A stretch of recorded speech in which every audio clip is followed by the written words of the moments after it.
Tanggal 3. Tanggal 3. Bulan 7. Iya, bulan 7 kan? Iya, 2022.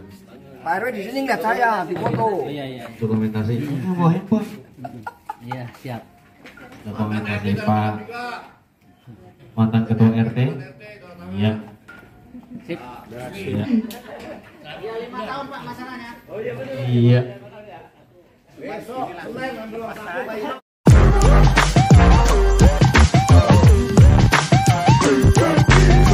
Ini kan pemilihan ketua RT nih. Iya. Juga terkait Perwal 13. Tanggapannya Pak RW nih dengan Perwal 13 ini buat RT-RT khususnya di RW 13 gimana? Jadi begini, pemilihan ketua RT di lingkungan RW 13 bagaimanapun juga tetap mengikuti Perwali nomor 13 tahun 2021. Yang pada intinya adalah pemilihan ada 3 cara. 1 secara aklamasi, kedua secara pemilihan langsung, ketiga pemilihan terwakili, artinya setiap kepala keluarga bisa mewakili. Namun demikian lebih condong kepada musyawarah mufakat, yaitu aklamasi boleh. Sekarang dengan cara-cara seperti ini, yaitu diedarkan kertas suaranya, dicoblos di rumah masing-masing, dan hari ini tinggal menghitung saja. Nah, yang paling penting adalah peraturan wali kota itu sebenarnya masih bersifat pedoman saja. Jadi harus dipedomanin, jangan sampai keluar dari pedoman peraturan wali kota itu. Itu diupayakan. Namun demikian juga tidak harus saklek sesuai dengan peraturan wali kota itu.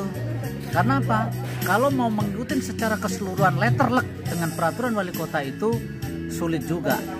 Contohnya di RT-RT tertentu, contohnya ada RT saya yang cuman kakaknya itu di bawah 50. Ada 2 RT. Maka ketika di bawah 50 secara perwali tidak boleh memiliki ketua RT, harus digabung. Di situ di perwali itu ada digabung, ada pemecahan. Bahkan kalau memang tidak ada RT-nya, bisa dikarteker, yaitu ditunjuk melalui kelurahan. Jadi RT-nya RT yang ada di kelurahan. Nah, untuk itu alhamdulillah untuk RW 13 seluruhan RT-RT tidak ada persoalan dan kita tetap mengikuti pedoman peraturan tata cara pemilihan ketua RT, RW dan LPM itu. Pak RW, sekarang kan jadi 5 tahun nih. Ya. Itu gimana tuh Pak RW untuk memberitahu ke RT-RT-nya bahwa jabatan RT sekarang 5 tahun Ya. selama. Jadi gini, kalau pemilihan terdahulu dipilih dengan cara-cara yang konvensional, artinya sekelompok masyarakat berkumpul, menunjuk si A menjadi ketua RT, juga boleh. Dan sekarang karena apa?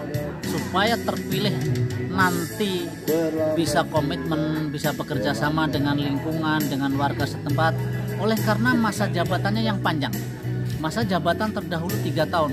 Hari ini dengan adanya perwali itu masa jabatannya 5 tahun.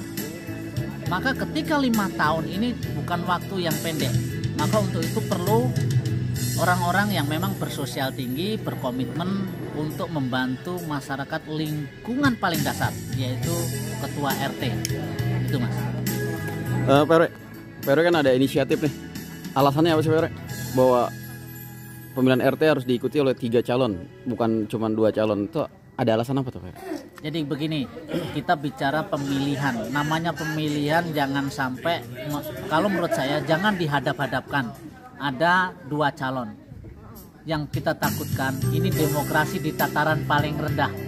Artinya gini, ketika 2 calon pasti ada yang kalah 1.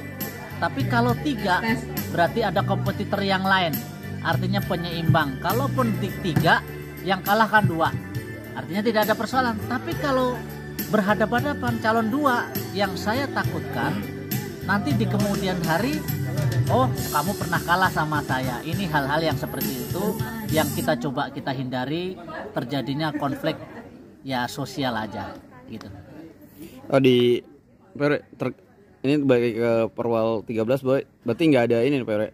Kalau misalnya RT digabungkan, misalnya kurang dari 50 digabungkan menjadi mungkin yang punya kendaraan bermotor, berarti STNK-nya harus pindah. Itu kan Gimana Pak RT tanggapan itu? Kan konsekuensi dari peraturan yang ada. Maka peraturan itu sebenarnya untuk digunakan. Maka sebutannya kalau di peraturan itu kan masih pedoman saja.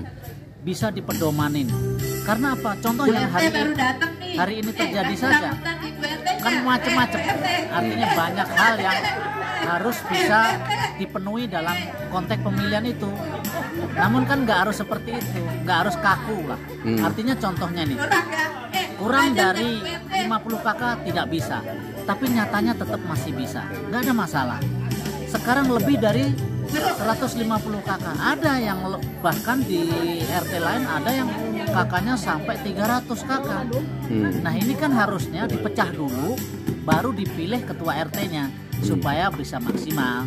Namun demikian tidak harus sekaku sebagaimana ketentuan itu. Kalau ini Pak tentang RT RW yang nggak boleh masuk anggota partai politik gimana tuh Pak? Kalau saya begini, karena ini sifatnya lebih kepada sosial, lebih kepada kemasyarakatan. Oke, orang yang memang sudah terdaftar menjadi anggota partai politik di KPU, nah itu memang disarankan menurut saya, kan ada itu, baik perwali juga ada, kalau tidak salah di Kemendagri juga ada. Namun bagaimana syarat-syarat tertentu itu aja yang harus dipertegas. Artinya tidak, anggota tidak boleh lah, semuanya juga anggota masalahnya kan gitu.